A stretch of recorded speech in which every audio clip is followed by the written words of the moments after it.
Hello everyone, welcome to my channel.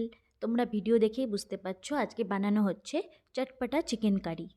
ম্যারিনেটের জন্য আমরা কী কী নিয়ে নিয়েছি চলো দেখে নিই। ফার্স্টেই নিয়ে নেওয়া হচ্ছে এখানে সামান্য পরিমাণে সর্ষের তেল। আমি এক সাইডে চিকেনগুলোকে ভালো মতো ধুয়ে রেখেছি, আর এদিকে আমার বর পুরো এগুলোকে ম্যারিনেটের জন্য রেডি করছে। এর সাথে লবণ অ্যাড করে নিয়েছে। এরপর একের পর এক মশলা অ্যাড হবে। মশলাটাও দেখিয়ে নিই। চিকেন কারি মশলা অ্যাড হয়েছে এর সাথে। এরপর আমরা নিয়ে নিচ্ছি পেঁয়াজ কুচি, একটু রসুন কুচি, আর নিয়ে নেওয়া হবে এখানে কাঁচা লঙ্কা। কাঁচা লঙ্কাগুলোকেও একটু চপড করে নেওয়া হয়েছে বেটার ফ্লেভারের জন্য। এরপর আস্তে আস্তে চিকেন অ্যাড করা হচ্ছে। সবগুলো চিকেন একবারে অ্যাড করা হবে না।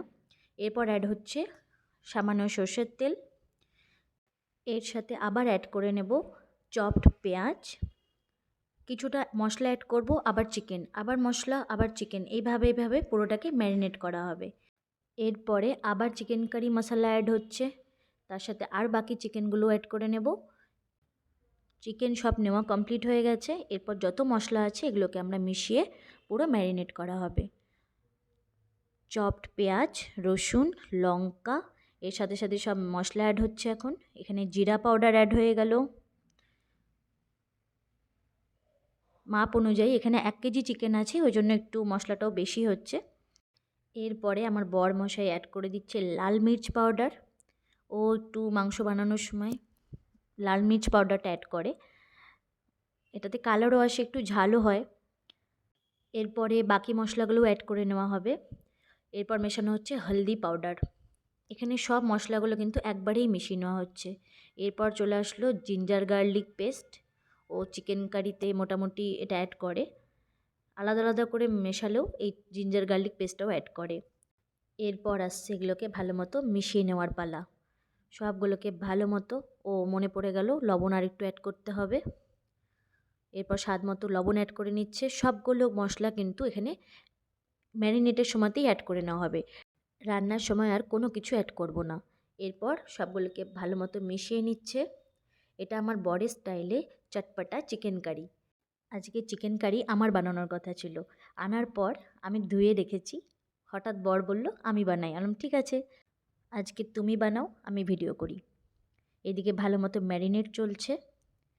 ভালো মতো মশলাগুলোকে মাখিয়ে ম্যারিনেট করে এটাকে আধ ঘন্টার জন্য রেখে দেওয়া হবে। আধ ঘন্টা পর বরমশাই রান্না করবে, এদিকে আমিও ভিডিও বানাবো। ম্যারিনেটের পর ফিরে আসছি রান্নায়। আধ ঘন্টা পর এদিকে ও রান্নার জন্য রেডি, আমিও ক্যামেরা নিয়ে পুরো রেডি হয়ে গেছি ভিডিও করার জন্য।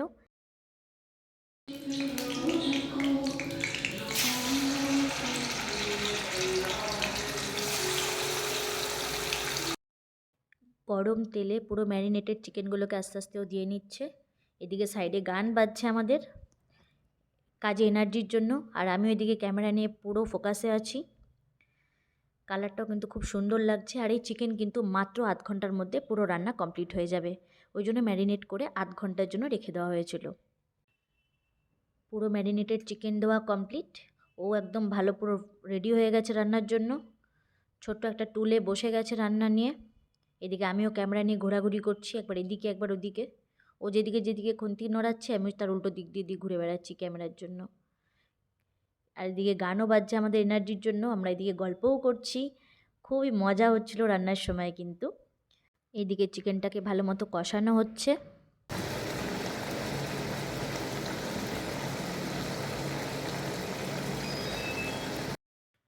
ওর একটু চিকেন কারি মশলাটা কম মনে হচ্ছিল, আর একটু অ্যাড করে নিয়েছে। এবার ভালো মতো এটাকে কষানো হবে যতক্ষণ এটা তেল ছাড়ছে।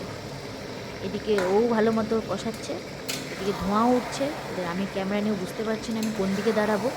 ক্যামেরাকে একবার এদিকে সরাচ্ছি, একবার ওদিকে সরাচ্ছি।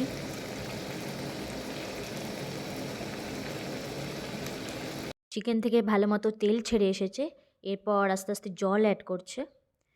একটু জলটা গরম করে নেওয়া হয়েছিল। রান্নাও প্রায় শেষের দিকে হয়ে এসছে, এদিকেও রান্না করছে। আমিও চলে এসেছি একটু টেস্ট করার জন্য একটা ছোটো বাটি নিয়ে। ও আমাকে 2 পিস দিল, একটু টেস্ট করলাম।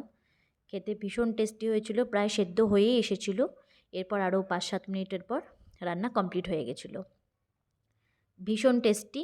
আমি 1 পিস আরও 1 পিস দুজনেই খেলাম। এদিকে টেস্ট করে এদিকে ওর রান্নাও পুরো কমপ্লিট। লাস্টে গরম মশলা অ্যাড করেছে, ওটা আর ভিডিওতে নেওয়া হয়নি। খুব সুন্দর একটা স্মেল আসছিল আর কালারটাও দারুণই লাগছিল, খেতেও হেভি হয়েছিল। যেহেতু ওই রান্না করেছে, আমি বললাম তুমিই সার্ভ করো আজকে। আর চিকেনটা রান্নার পরে ওই কড়াইয়ের মধ্যে আমি ভাতটাকে গরম করে নিয়েছিলাম বলে ভাতটা হলদে হলদে লাগছে দেখতে। এইদিকে আমার বর মন দিয়ে সার্ভ করে যাচ্ছে। আমি এটারও ভালো মতো ভিডিও নিয়ে রেখেছি। খুবই সুন্দর স্মেল আসছিল, খুবই ঠান্ডার কাল, রাত্রেবেলা গরম গরম ভাতের সাথে কী যে খেতে দারুণ লাগছিল। আজকের ব্লগটা এই পর্যন্তই। এরপর দেখা হবে নেক্সট ভিডিওতে। ততক্ষণ সবাইকে টাটা। আর আমার ভিডিওগুলো ভালো লেগে থাকলে চ্যানেলটাকে লাইক এবং সাবস্ক্রাইব করে রেখো। বাই।